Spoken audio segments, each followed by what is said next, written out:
conversation with Broadway Baptist Church in Fort Worth, Texas. I'm Ryan Price, Senior Pastor here at Broadway. Our courageous conversations are meant to inform and encourage dialogue and action around the most critical issues facing our communities and country.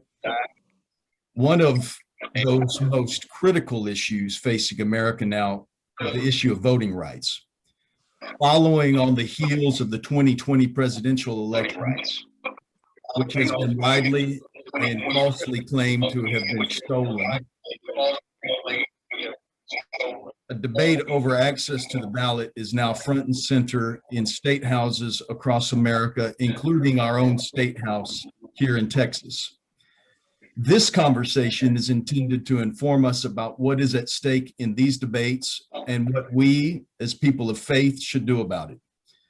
Frederick Douglass called the right to vote the keystone to the arch of human liberty, because by the right to vote, all other rights are assured, including the right to religious liberty.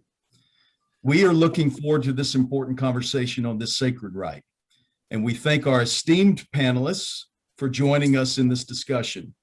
They will be introduced by our moderator, Maddie Compton, whom I am privileged to introduce to you first. But before I do that, it is important that I also thank you for your attendance and participation in this evening. We are glad you are here, and we welcome your comments via chat in both our Zoom and also Facebook formats. Our online host, Jen Nelson, will be monitoring both platforms and passing along questions and comments for our panelists. Now, for an introduction to our moderator. Maddie Compton is a member and former deacon chairperson at Broadway Baptist and currently serves as the chairperson of the Broadway Personnel Committee and the co-chairperson of the Broadway ACT Council, among a plethora of other educational and civic commitments she has encumbered herself in since retiring from the U.S. Department of Justice in 2019. Prior to her very active retirement, Maddie served as an assistant U.S. District Attorney here in North Texas, where, pertinent to tonight's conversation, she was the District Elections Officer, one of her many tasks with the DOJ. Maddie is a dear friend and a stalwart church and community leader, and we are grateful for her willingness to moderate this discussion this evening. Maddie, thank you and welcome. Thank you, Ryan. I really appreciate the opportunity to talk about something that I am passionate about. And I'm going to be joined in this conversation this evening with three people.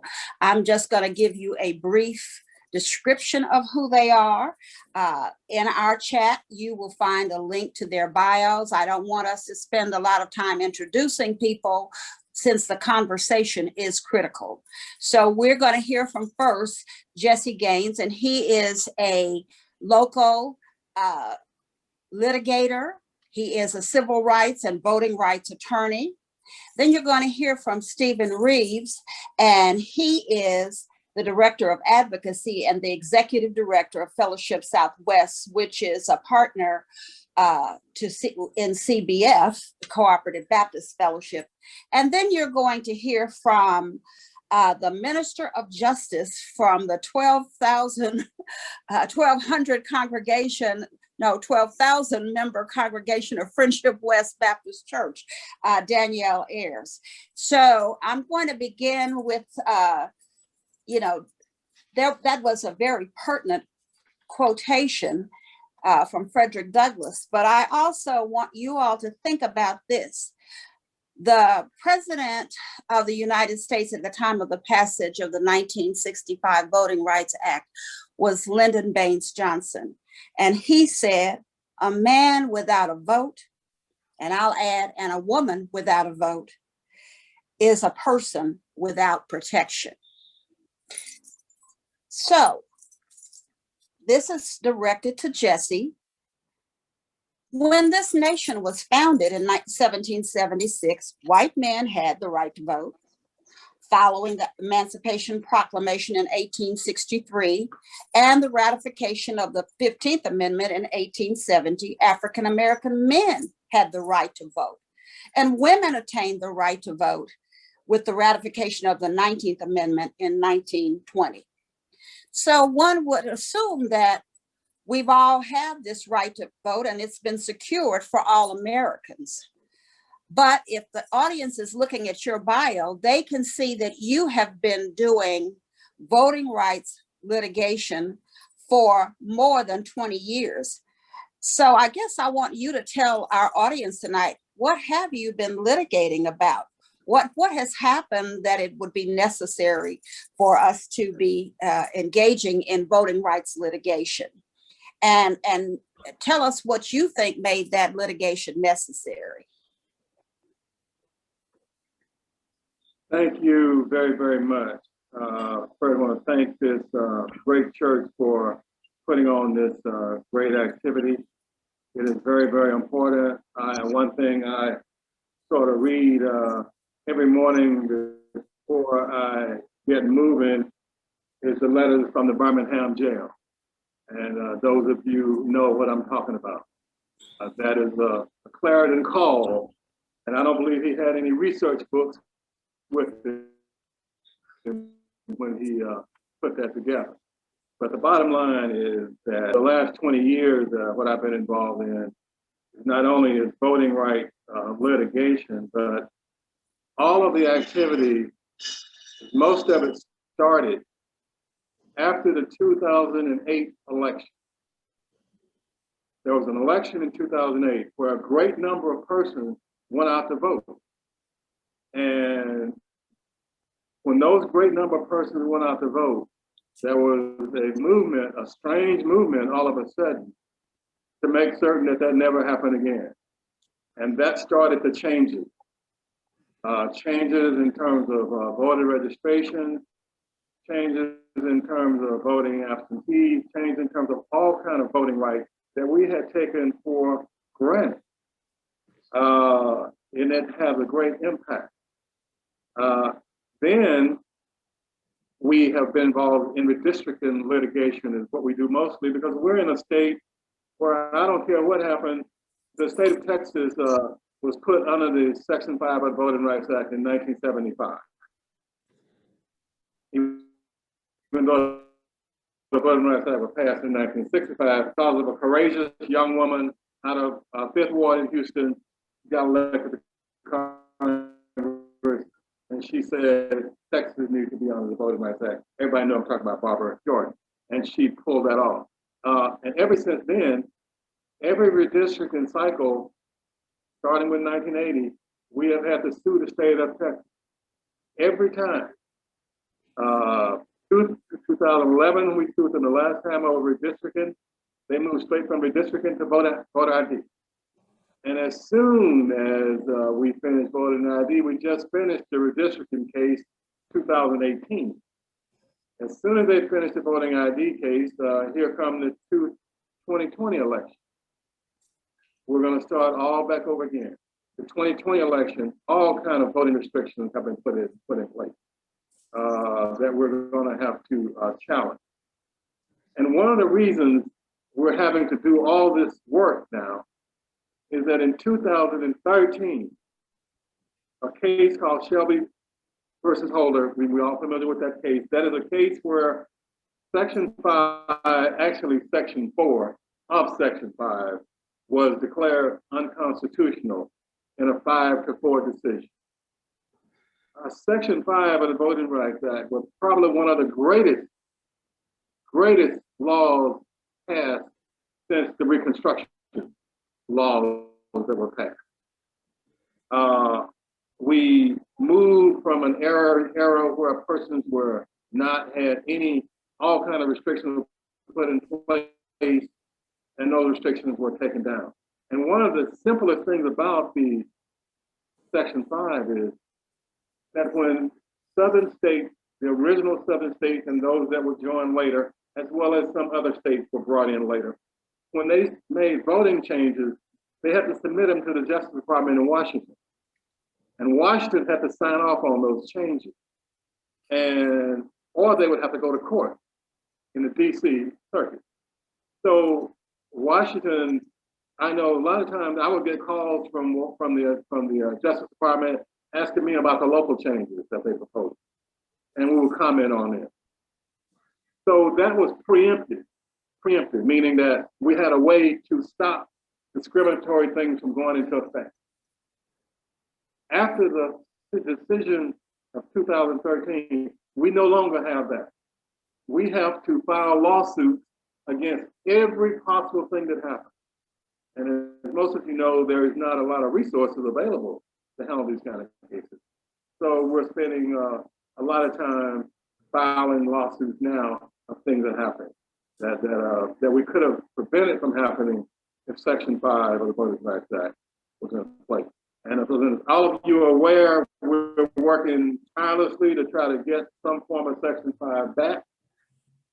There's HB1 that's in the Senate somewhere. There is the John Lewis Voting Rights Act that's in the Senate somewhere. We are hoping against hope and hoping that at some point some of those things move forward. That will also stop some of these laws and when you are since we're dealing here with Christians, you know that you not only have a duty to your own folks, but you have a duty to say, thus say the Lord. We have a duty to follow like the 8th century prophets did. I mean, they did not just stay in their little hamlet, they went out and spread the word. And we know that Paul did not just stay where he was going, he went out and spread the good news. So we have a duty to go out and spread it. So all those kind of things that had an effect on us. I'm gonna say that our work is cut out for us now, and it's much more difficult than it was prior to 2013. All right, well, thank you. Thank you very much, because you're telling us how we've gotten to where we are. And you also talked about some of the things that we're having to do. And as I told you before, Steve Reeves is a director of advocacy. So we've talked about litigation. Now we're going to talk a little bit about advocacy. And we've put in the chat somewhere a link to voting rights and the 9th commandment, so people can see that you've been focused on voting rights. And I guess you've been right in the midst of everything that went on in Georgia, since that's where you are living at this time. And that Georgia legislation, when we put a link to that too in the chat, it's going to have a significant negative impact on the voting rights of, well, you tell us who it's going to have that significant impact on. And it seems to be a model for several other states who are also drafting the same kind of suppressive voting rights legislation, and Texas is among those states. So can you talk to us a little bit about the language in the Georgia statute that you view as suppressing voting rights? Absolutely. Thank you, Maddie, for that question. And thanks, Broadway, for this invitation. I'm really happy to join y'all, and looking forward to getting back home to Texas before too long. But right now, yes, I'm in Georgia, where the bill has already passed and signed into law, and soon be in Texas, where that's being debated right now. And so, you know, I first want to say, as bad as Georgia is, it was almost a lot worse. They actually came back from some of the worst things in the bill, including a ban on Sunday voting, which clearly was targeted at Black churches who often have get out the vote efforts on Sunday. So I'm glad that came out, but there is still a lot of problematic language there. Sometimes, though, less bad is a win. When it comes to legislation, and when you've got a bill that has that's favored by the majority party like that, I think part of what the minority party's got to do is mitigate the damage from the outset. Try and make it less bad when you know it's going to pass. And so they were able to do that in Georgia. I'll talk some more about what did pass and what was bad in a second, but we're right in the middle of that right now in Texas. The Senate passed a bill in Texas that most folks from our point of view see as very problematic. The House went through some negotiations and through amendments made it less bad. Now the bills this very night, I believe, are being discussed in a conference committee. So we're yet to see what the outcome is in Texas, but I'll talk about some of the things that were proposed in Texas as well. And also here in Georgia, to litigation, to Jesse's point, litigation is absolutely a tool. And we know that some of our friends and coalition partners and groups like Faith in Action and the Same Will Do It Proctor Conference that Danielle knows so well have already engaged in litigation in Georgia. So that's already going on. Some of the things that I see as problematic in the Georgia bill, just a few. One is less time to request an absentee ballot, fewer drop boxes available with less accessible hours. Probably the most notorious thing that most people saw in the news was that you can no longer give out water and food to people standing in line. I think the rationale was people are sort of buying votes with bottles of water. I think that's kind of ludicrous, and I don't think I saw any evidence of that actually happening.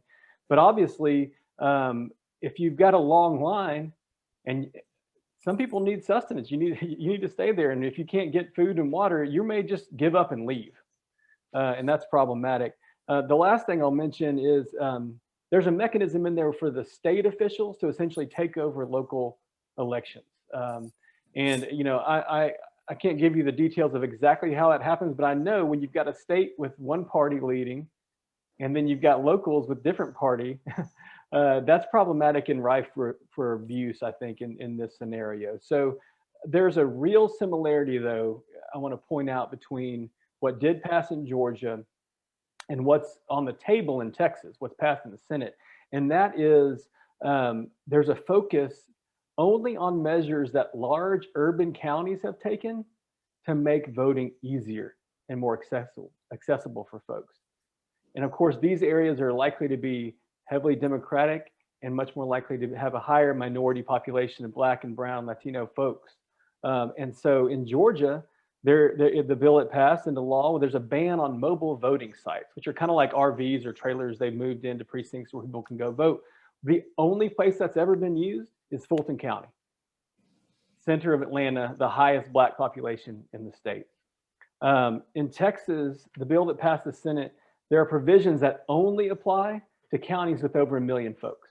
That's Harris, Dallas, Tarrant, Travis, and Bexar, Houston, Austin, San Antonio, Dallas, Fort Worth.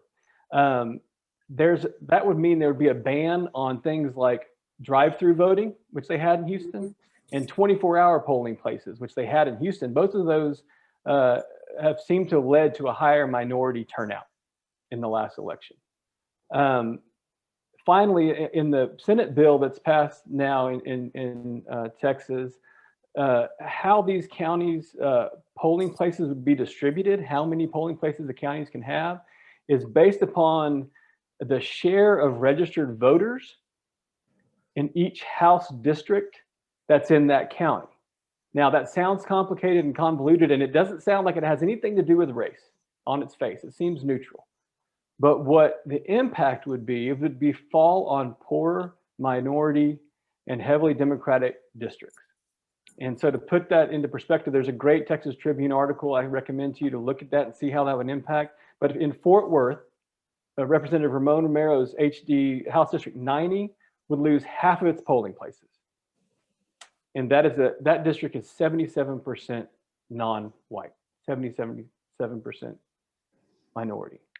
And in House District 95, Representative Nicole Collier's district would lose 13 polling places. And it's 68% non-white in population. So, and on the other side, many Republican districts would actually gain polling places. And so these are the types of things that, you know, you might just look at on paper and not realize the impact, but it's clear that these proposals, both what has passed into law in Georgia and what is on the table in Texas, are really problematic. All right. So every one of these things, talking about restricting the hours of voting and how those things might impact people of color, those are certainly concerns that we that those of us who are participating here tonight have a great concern about and want to stop and wish that we could have preempted before Shelby.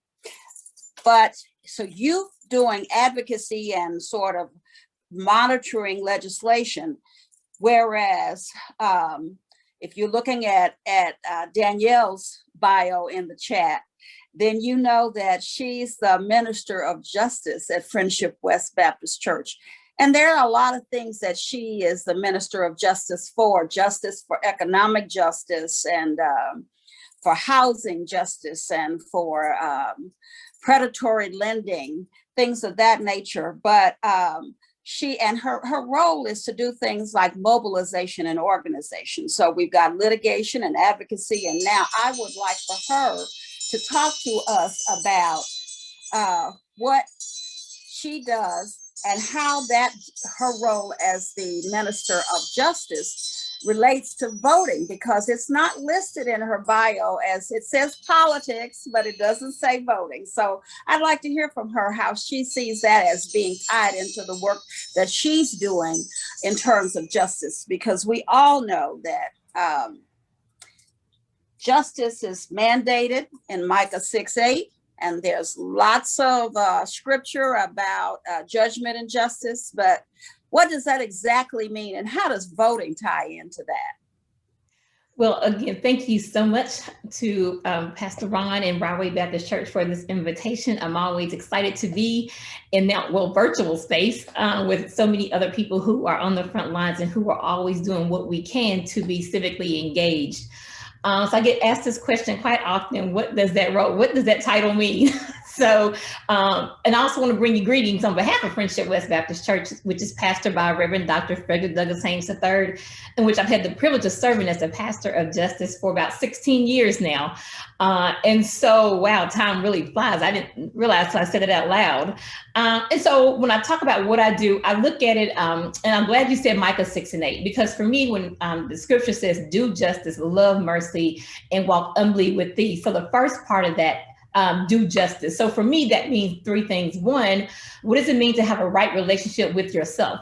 And so I engage in spiritual formation with our congregation in various ways, right? Then second thing, it means, what does it mean to be in right relationship with others? And so that's part of how do we cultivate the village? How do we cultivate being in community with one another? How do we cultivate communal bonds? Because that's so critically important. And then number three, what does it mean to be in right relationship with social structures, institutions? And so for me, that is justice. That is the root cause. That is, how do we deal with the policies and the laws that create many of the needs that we have, where the church has been very comfortable at doing acts of compassion and acts of charity. So we love to have our food pantries, our clothing pantries, which we need to do, but we must deal with the root cause of a lot of the issues that we have to deal with. And so for me, that's where faith in action comes in. And that's where another part of the work that I do comes into play. And how do I engage the congregation in ways that equips them to live out their faith in public life, where they don't see this dualistic theology where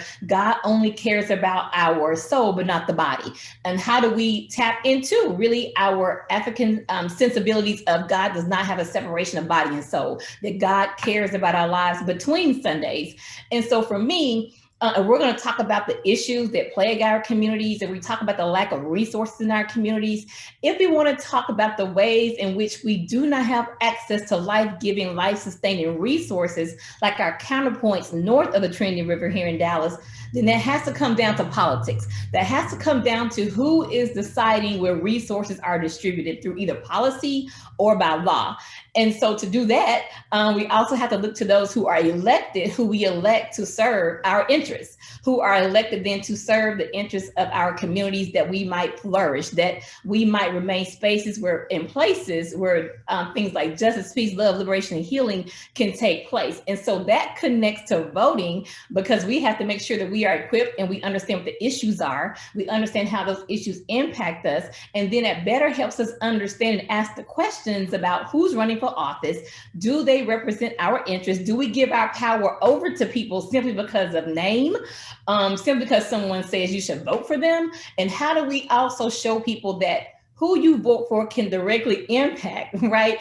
Just simple things in life. It could be, you know, when you have a pothole in the street, right? So you're not going to call President Biden about that, right? You need to make sure that you have your local municipal elected official who cares about their district. And you just can't assume that someone who you elect is going to represent you just because they're there. It's this idea you have to be actively engaged beyond election day. So for me, it's always voter engagement. So it's not only registering you to vote, it's how do we keep you involved in this process throughout and find entry points, because people will find different places to enter into this conversation and into politics in ways that keeps them kind of connected. So when voting time comes around, we don't have to work as hard to register you to vote, to turn out the vote, that we're also just always trying to have ways to keep our congregation connected and engaged, to see how, you know, who you vote for down to what judges sit on the bench, right? If you have to go before a judge, you might want to have somebody there who really understands, that looks at your humanity, who does not devalue you or see you in a negative light, right? Just based on who you are. So we always just try to connect people through the first spiritual formation, because you need to be in right relationship with yourself and then with others. And then you can better see yourself and understand how you fit in social structures and not the other way around. And don't allow the social structures and institutions to define who we are.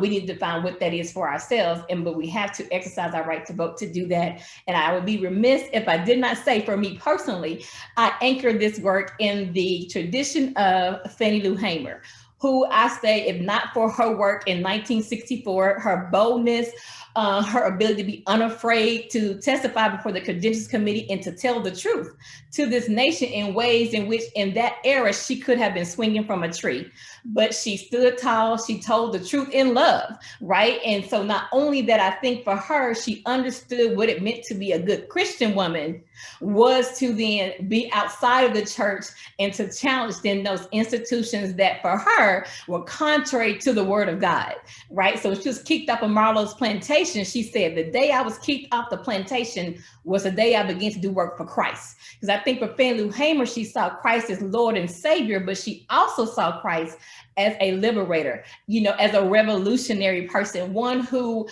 if nothing else, was her comrade on this struggle for justice, peace, love, and liberation. And so that's what kind of moves me into voting rights. So the voting rights is not listed. We may say civic engagement, because for me, all of the work that we do ties into how do we move this system of politics, which voting is a part of that. For me, it's just a piece of it. And how do we get people to see the larger ways that voting fits into our everyday lives? Well, you actually are speaking to, I guess, what Lyndon Johnson said, which is that a man without a vote is a person without protection. So you're really talking about the ways in which that is related to making sure that we get that protection that we're entitled to. Now, I've got a question for all of you. I'm not going to go back. I think that Danielle has already answered that question. You know, sometimes when a pastor stands up and says something about voting or things that relate to preserving and protecting people's rights, their human rights and their civil rights, people say, oh, you're talking about politics and we don't want it, and politics shouldn't be in the church, and this isn't an issue for the church. But our title for this courageous conversation tonight is Voting Rights in the Church. And as Ryan began by saying, it's important that churches have a role and we need to understand what that is. And so I'll begin with Stephen, but and I'll come back to you last since you pretty much covered it, Danielle, but I'll ask Mr. Gaines also to talk about that. And so what do you see as the role of the church regarding voting rights, Stephen? Well, thank you, Maddie. That's the big important question, I think, here tonight. And as part of my role with CBF and also Fellowship Southwest, I see it as my job to encourage advocacy from churches, to get outside the walls, as Danielle said, and use our voice and our influence. But I want to acknowledge that for some churches, this is hard stuff. If they don't have a habit of engaging in advocacy or justice work, it's difficult. Not every church is Broadway. I know you all have been doing some incredible work. I've seen your statements. I've seen what you've done on the ACT Council. But for most churches, I would say that some of what I'd suggest churches to do in the area of voting rights or of fighting voter suppression would be kind of the same advice I'd give them on that's to a church that's looking to expand its advocacy, kind of no matter what the issue is. And there are a few things I think are definitely unique when it comes to voting rights. But I think first and foremost, churches should help to inform and encourage their members to be involved, to participate, to work through for justice through voting and advocacy. This might mean letting members know about a bad voter suppression bill, using the communication tools of the church, and even asking them to contact their elected officials. This is something churches can do, for example. And I hope that churches would affirm and make space for members that feel called by their faith to engage in advocacy on voter rights. That whether that means there's a small group or an advocacy committee or an ACT council like Broadway, I hope people see their church as a place to learn how to love their neighbor in public through the use of their vote, their voice, their influence, and doing so in a way that's very consistent with their faith. Like, this should be part of what all churches are about, in my opinion. And I believe that the best congregational advocacy, the best advocacy work done by the church is rooted in real relationships in the community. A church has to be engaged outside its four walls, get to know folks, especially folks that are impacted by systemic racism and systemic injustice. That whether it's through the missions type ministries of the church, the compassionate mission work or the charitable work, or it's just by civic engagement, being involved where decisions are made. Church members should show up, learn, listen, and keep showing up in the community. I think persistent, faithful presence outside the church can really build trust. And it takes a time and it takes commitment, but you have to build trust when it comes to advocacy, whether it's voting rights or anything else. And then you have to learn a little bit of how to balance when you're supposed to just be there and listen, when you want to pass the mic and make sure somebody else's voice is heard, or when you might realize that your voice is needed, that you have a particular thing to add to be the best advocate alongside these neighbors that you now know and love.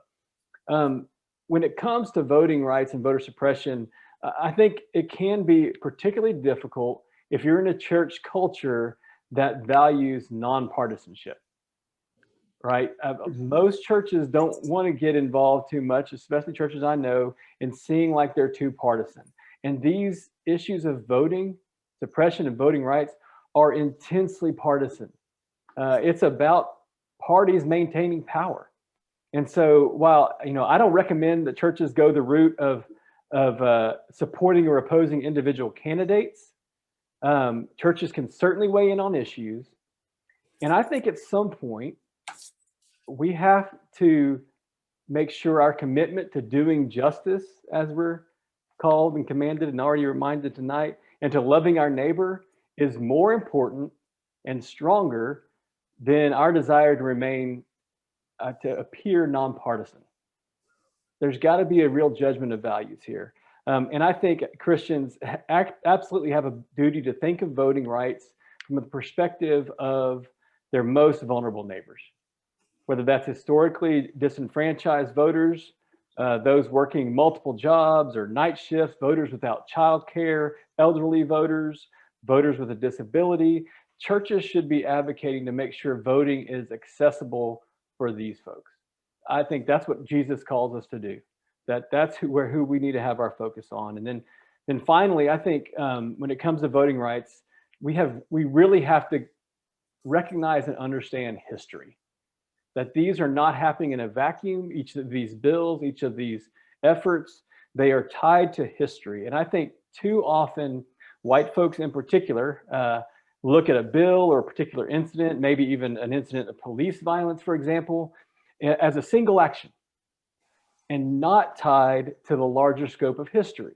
And the fight for voting rights was the fight of the civil rights movement, and the fight is continuing. And I think, at best, most white churches stayed silent during the civil rights movement, and most of them, that silence then really coddled and supported the status quo and the civic power that was a structure that protected oppression and racism. So I think if we want a different future, the white church in particular has to make a different decision right now. Well, you've touched on a number of things that I guess we find that we're struggling with, especially within a church that's predominantly white. And one of the things, you use the term systemic racism, and we're still struggling with people who don't believe that it exists. So when you talk about how history it actually demonstrates that systemic racism in terms of how we got to where we are, that history that was pointed out to us by Jesse, then it's very difficult for people to see it, because we're talking about a baseline of information that they don't even agree exists, that there is any systemic racism that is driving all of these things. So Jesse, I'd like to hear your, you kind of touched on it in your initial remarks when you were talking about that we don't stay inside the walls of a church, as Danielle said, that, Paul went out and, and appealed to people. So I'd like to hear what you think the role of the church is with respect to voting rights. And because we all, I think, are in agreement that love, and we are commanded to love everyone, but love is an action verb. Right. Thank you very, very much. I confess, I come from the Black church tradition. Obviously, I come from the Black church tradition. So the Black church tradition that I'm familiar with, that I was born into and still operate from, is that you go out and you spread the good news. I was at the seminary at Southwestern Baptist when I was up at Southwestern, and we had instructors that were into evangelism. They was into making sure the good news was spread. But what I was concerned about, and I'm still concerned about, is that you not only spread the good news, but you have to be willing to leave the pulpit and go and side with those who are less fortunate, those who the least of thee, not just the great persons who are great, but side with the least of thee and speak up for them. That is the role, I believe, the role of the church, to speak for those who are, like Jesus, just live like Jesus. Live like Jesus. he was not concerned about the overt wealthy. He's concerned about those that did not have it. And I'm going to make a personal note, and Danielle, you Reverend Ayers, certainly forgive me, but when I was a young student at the University of California School of Law in San Francisco, we were at a very prestigious university, and when there was only a few Black students there, you could almost count them on one hand. And when we had problems at that school, there was one church that stood with us, and it was Third Baptist Church. And I believe that your pastor has some familiar connection with Third Baptist Church. And they did not ask us, that we got to get with the trustees, or we got to get with the deacons, we got to do all this and all that. They just wanted to know, how can we help you? How can we help you? That was what they asked. And I believe that is in that same tradition. Voting, everything, you are there to help make the world better and do what is right to make the world better. And I speak to churches all the time, and sometimes they even let me speak from the pulpit. And I always tell them, we have a great role to play, and we have great history. But without the church, we would not be where we are today. We would not be where we are today. In the South, the churches that got burned, the churches where Martin King spoke at, they were small churches. Sometimes the big churches wouldn't allow them to come in and speak. And so they had to take what they had, and it was great risk. And my closing thing is, please have everybody you come in contact with to reread the letter from the Birmingham jail. And that will explain where churches are and the role of churches and how we need to get the churches out to do more. Thank you. Well, I definitely appreciate your saying that that those small churches were the ones, and sometimes even churches that and people that you would not have expected would be the ones to step up. And when there were marches, there were people who came from as far away as Boston to march with people who were advocating for civil rights and for voting rights, and really for economic rights as well, because after all, Dr. King was killed in Memphis, really being there to march with those men who were trying to have some equitable and fair pay, and those men who wanted to be treated with dignity. So I've got a question here, and we're starting to receive some questions, and this one is directed to you, Steve. And I want to say thank you once again, because Jen has, our technology assistant, has put the letter to the Birmingham jail in the chat, so you'll find a link to it if you want to read it. But Steve, this question comes to us from, I think it may be Facebook, and the audience member wants to know, what is your vision for building a multi-ecumenical power base to address these issues with a collective voice? Well, thank you for that question. And I think that in my role with Fellowship Southwest, we're a young new organization that is ecumenical and aspires to be multiracial. I don't think you get there without working for justice. That is very central to what I think we're going to be doing, and the way you bring about real work together, establishing relationships. I heard a quote one time that says, if you just aim for unity, you won't get it. But if you aim for justice, you'll find unity along the way. And so I think for me, the Fellowship Southwest, it has the benefit of not having to be a denomination with baggage and history and even like a particular set of theology or I guess principles that everybody has to agree to. What I want to know is, what is our faith calling us to do together in the world? And so to be about action together. And I think by focusing on that action, we can bring people from various backgrounds, whether that's Black, white, Latino, Asian, or Baptist, AME, United Methodist. And so that, to me, it's what are we going to do together in compassionate work? We've done a lot of work on the border. What are we going to do in justice and advocacy? And how are we going to support one another as a community across these kind of lines? Okay. So, Danielle, you were talking about what you do at Friendship West, and it kind of sounds like you do some things that are pretty, I would think they should be innocuous, that people wouldn't be threatened if you're working towards registration and education, and then mobilization, getting those people out to vote, those three things. So we've got a question for you. That question is, how would you describe an ally church?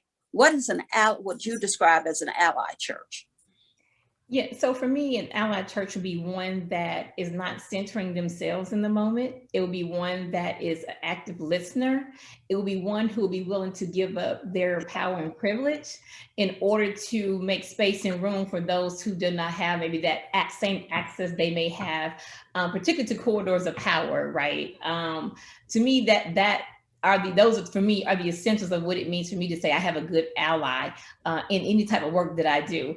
And it's a sharing of resources as well, right? And it's also this idea of active listening, and it's this idea of really being able to also do some interwork, right? To do the work yourself prior to coming into the space. And once you're in the space, you continue to do that work yourself outside of coming in the space, right? You have to do that critical analysis and work before you come into the space and while you're in the space. Because we're always, I think we're all growing, right? It's not just any particular set of people. We're all trying to grow and learn and continue to see, what does it mean when we pray that kingdom come here on earth as it is in heaven, right? For me, one of my mentors at the Ivy Brothers would say kingdom, KINDOM, right? So I think we all have to continue to do that work. But for me, those are the markers of a good ally, right? Not centering yourself in the moment, being willing to give up your space, your power, and your privilege to open up doors, provide access for those who don't have it, and to do the internal work on your own. So, and when you talk about one of the things that an ally could do, and we have this question that has come, there are people that maybe they don't want to, they're not ready to step all the way out and do a hands-on. So we have a question, and I'm going to throw this one to Jesse because he is on the executive board of Tarrant County's NAACP. And this person wanted to know, that said there are a lot of organizations trying to fight voter suppression, and are there one or two that you could recommend for supporting financially? And I suspect he's going to say something about the NAACP as being one of those organizations. But also there is a question about what can be done to affect change in Tarrant County. This audience member apparently sees Tarrant County as maybe kind of behind in terms of the kinds of things that are being done in, let's say, Houston or Dallas. And so what kinds of things could be done to affect change in Tarrant County in terms of addressing voter suppression? And also, what organizations would you recommend if somebody isn't ready to get their hands and feet into the action yet, but they want to at least write a check? And you need I'll take any time. But anyway, the NAACP has been called the fighting arm of the church, basically, because sometimes you don't know where the NAACP is and the church, like they're intertwined. So we're still called the fighting arm of the church. All of our material is always tied to churches. I mean, our leaders are church people. I mean, that our leaders, they are all people who don't who obviously know their way around a church. So for us, it's important to have both angles going, and that's why we spend so much time. We're one of the only organizations that actually file lawsuits along with our national partners against many of these laws that say that will be passed and signed at some point from the 2021 session. These laws are going to all have to be, lawsuits going to have to be filed. It's going to take a lot of money to pursue these lawsuits.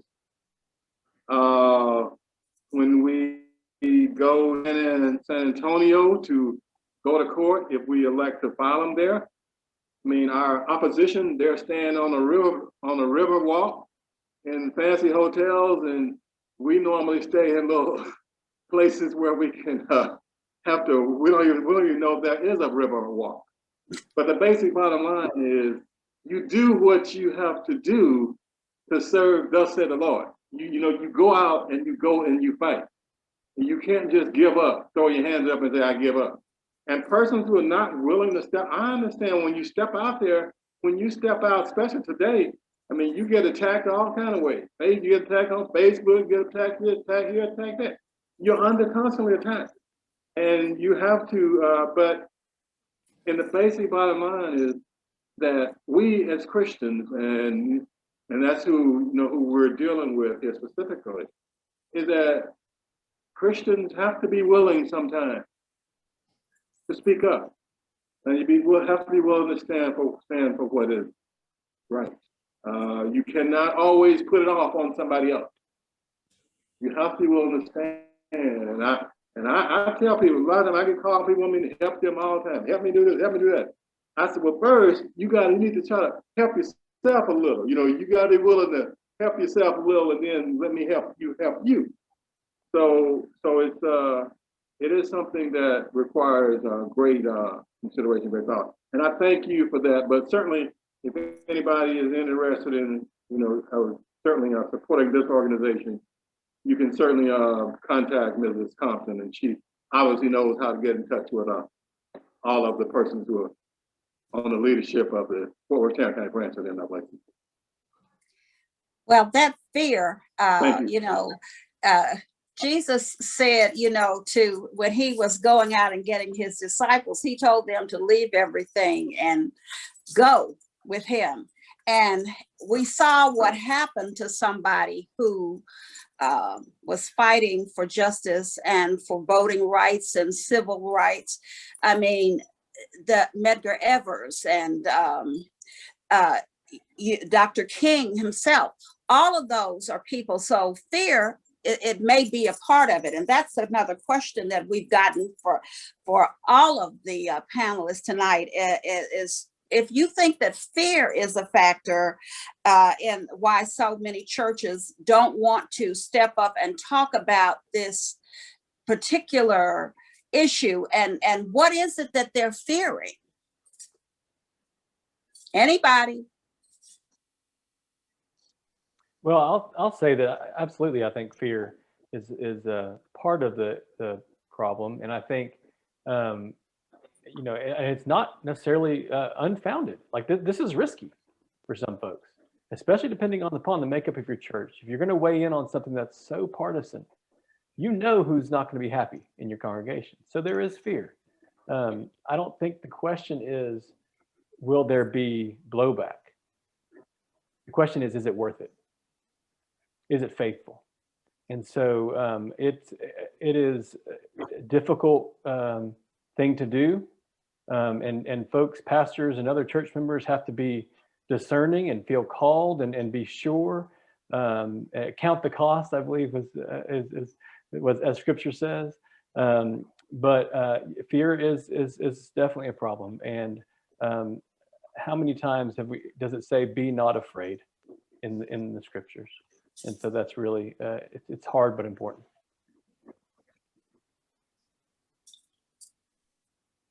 Danielle, Jesse, anybody? Go ahead. I would just add to Ann to what Stephen said. I think, and also for some churches, I think it's also helpful not only to look to the scriptures, right? We can just look at Jesus' journey, and we can certainly see that and it's okay to be fearful, right? We even saw in the garden, he was in agony, right? He was like, if it be possible, let this cup pass for me, but nevertheless. And I think that's where we are as congregation. We have to be nevertheless Christians, right? When we're on the side of what is right and what is just. And it's also good to look to those who have gone before us, right? Who are remembered on the good side, being on the right side of history. So in the moment, it may not feel good, it may not feel right, but I think on the other side, history will judge us for being the church. And I think about Ida Bell Wells Barnett, who in the women's suffrage movement, when the women were looking for the right to vote, the Black men were told to march in the back. And she started in the back and moved right up to the front with the Illinois delegation, right? And so that for me, she was a Christian. I mean, she was a staunch Christian. She did not back down. She was unapologetically Black and unashamedly Christian, right? Hands down, she did not shy away from that. And she walked in that holy boldness is what I call it. I call it prophetic encouragement. And I think then we should also use those things that we do. Everybody calls it different things based on your denomination. But when we go to when we have the Lord's Supper, when we do communion, how do we approach that table? Not only remember the sacrifice that Jesus made, but how do we also remember, that revolutionary life that he lived? And that goes back to what Thurman tells us, many and varied are the interpretations of the Jesus of Nazareth, but very few interpretations have something to say to those whose backs are against the wall. And that's because this is not comfortable work. It is dangerous work, right? And it really can land you in spaces on this side, in hot water, controversy, what some people may call it. But I think it's up to us as Christians to ask ourselves, have that personal conversation with God to say, which way should I go? It reminds me of King when he had that cup of coffee.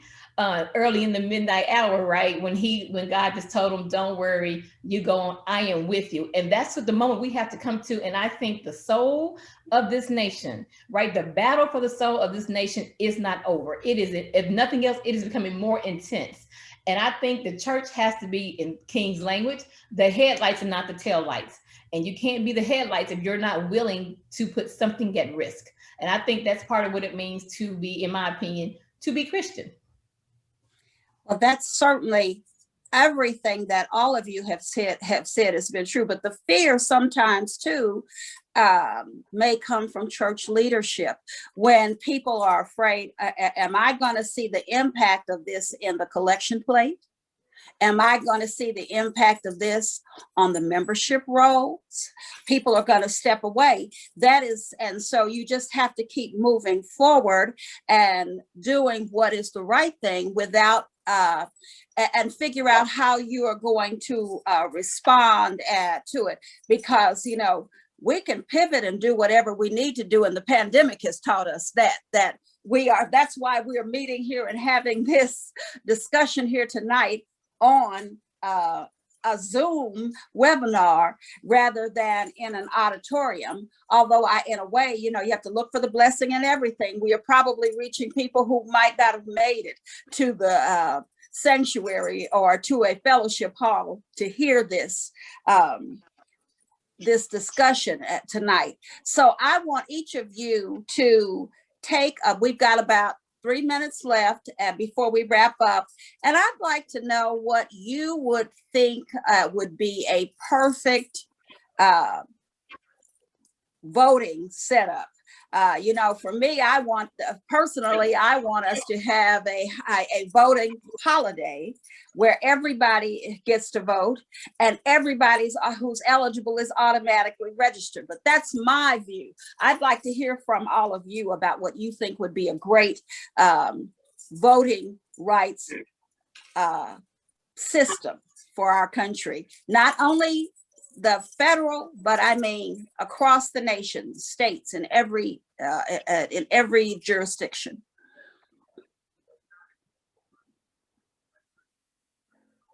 Okay.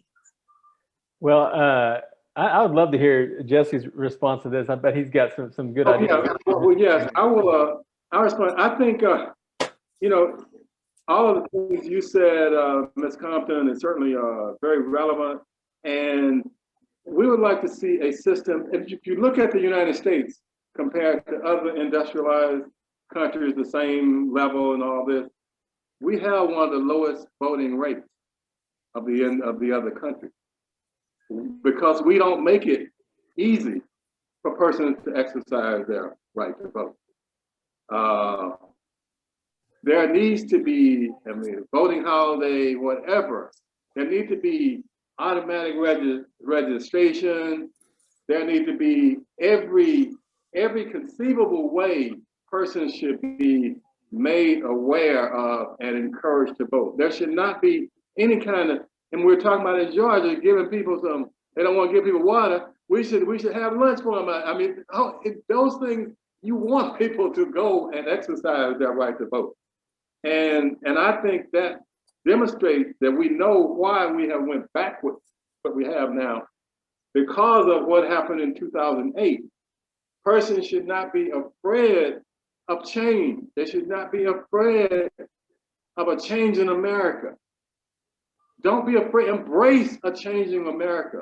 Adjust your policies so you can appeal to the change in America, rather than spending all this time and energy and resources figuring out other ways that you can restrict the person having a right to vote. So my closing comment is that we should do everything possible, things that I can't. And if you look at the Harris County Clerk, I mean, they were very ambitious as to what they were doing. I mean, they put those drive-through voting units over in the medical district where the doctors and nurses and they have to work all night and all that stuff. They get out and they just come right and vote. You put them out there where the students could vote. The students come out of class, they vote. You make things accessible, and we're the complete opposite. We figured out ways to. I mean, I was involved in a case in Prairie View University. Most of you are aware of that great university, where we had to fight long and hard to get a voting location on the campus, an early vote location on the campus. Students that had no cars down there, they would have to drive all the way to Hempstead, which is 16, 17 miles to cast a vote. So all things should be made, make it more accessible and available. And that, I think, should be a charge for all of us as we move forward. Thank you. Well, I appreciate your response, and I think that I'm seeing heads nodding here, so I know that the panelists are in agreement. And my goodness, can it really be 8 o'clock already? And we've reached the end of the time, and we have questions that have come. We are so sorry we can't answer them all, but we've tried to answer what has been brought to us. I want to say thank you very much to Jesse Gaines, to Danielle Ayers, and to Stephen Reeves for joining Broadway Baptist Church in this courageous conversation on voting rights and the church this evening. And I want to thank you who are attending, whether it's through the webinar or whether it's through Facebook. And I hope that you've heard something tonight that will really energize you and make you get involved in doing what needs to be done. And you can ask all of the people who are around you who are talking about these things, then they will tell you something that you can do practically to help, whether it's becoming a deputy voter registrar or whether it's driving somebody to the polls. Those are practical things that you can do. And I hope that you will step up and do those things so that we can all be a part of the justice of God. And I thank you for joining us tonight, and good night to all of you. Thank you. Good night. Thank y'all.